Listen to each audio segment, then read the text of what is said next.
श्री अकाल। मेरा नाम डॉक्टर प्रोफेसर विवेक गुप्ता है और मैं एडिशनल डायरेक्टर हूं इंटरवेंशनल न्यूरोरेडियोलॉजी का फोर्टिस हॉस्पिटल मोहाली में। आज मैं आपसे स्ट्रोक के बारे में कुछ बात करना चाहता हूं। स्ट्रोक या ब्रेन स्ट्रोक एक ऐसी बीमारी है जिससे हमारे शरीर का कोई हिस्सा सडनली अचानक चलना बंद हो जाता है। ये क्यों होता है? जब भी ब्रेन की ब्लड सप्लाई, जो खून की धमनियां हैं, उसमें कोई क्लॉट आ जाता है तो ब्लड सप्लाई बंद हो जाती है और उससे शरीर का कोई हिस्सा हमारा चलना बंद हो जाता है। चाहे वो बाजू में पैरालिसिस हो, लकवा हो, चाहे टांग में लकवा हो, चाहे आंखों से दो दिखने लगे, चाहे बोलने में दिक्कत आए। ये सब लक्षणों में से कोई भी लक्षण अगर हो तो वो स्ट्रोक हो सकता है। स्ट्रोक के मरीजों के लिए बहुत इंपॉर्टेंट है, बहुत जरूरी है कि वो टाइमली एक ऐसे अस्पताल में पहुंचे जो कि स्ट्रोक रेडी हॉस्पिटल हो।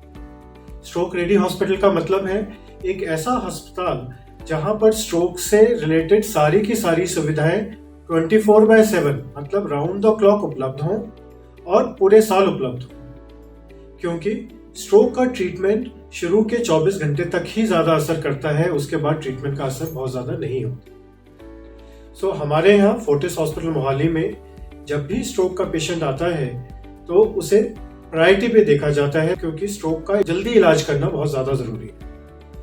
जब भी स्ट्रोक का पेशेंट अस्पताल में आता है, सबसे पहले इमरजेंसी टीम उसको इवैल्यूएट करती है, उसको देखती है और कंफर्म करती है कि स्ट्रोक है कि नहीं। अगर उन्हें स्ट्रोक लगता है तो इमीडिएटली एकदम से वो टीम पेशेंट को ब्रेन सीटी स्कैन या एमआरआई के लिए शिफ्ट करती है और हम अंदर से देखते हैं, ब्रेन के अंदर देख लेते हैं कि पेशेंट को कितना बड़ा स्ट्रोक है, कहाँ पे नस ब्लॉक हुई है, कितना एरिया डैमेज है, कितना एरिया बचाया जा सकता है।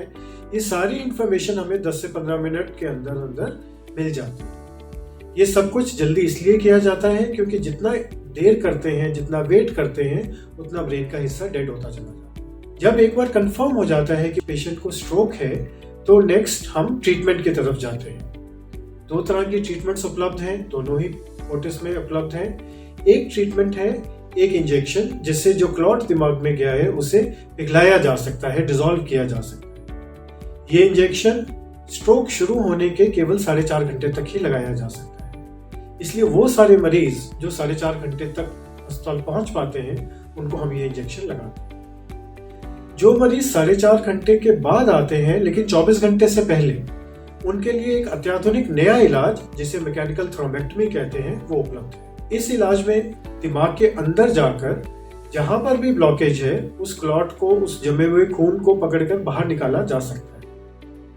तो सीटी स्कैन एमआरआई होने के बाद अगर तो पेशेंट जल्दी अस्पताल पहुंचा है तो उसे इंजेक्शन का इलाज मिल जाता है, और अगर वो थोड़ा लेट पहुंचा है लेकिन 24 घंटे से पहले पहुंचा है तो सीटी स्कैन और एमआरआई के रिजल्ट को देखने के बाद, उनको इवैल्यूएट करने के बाद हम उसे कैथ लैब में लेके जाते हैं और शरीर के अंदर से, दिमाग के अंदर से बिना चीर-फाड़ किए एक बहुत छोटा सा छेद करके उस क्लॉट को नई मशीनों के द्वारा, नए कैथेटर्स के द्वारा, स्टेंट्स के द्वारा पकड़कर बाहर निकाल देते हैं। उसके बाद कुछ दिन मरीज अस्पताल में रहता है, उसके बीपी, पल्स, शुगर, उन सबको स्टेबल किया जाता है और उसके बाद वो घर जा सकता है।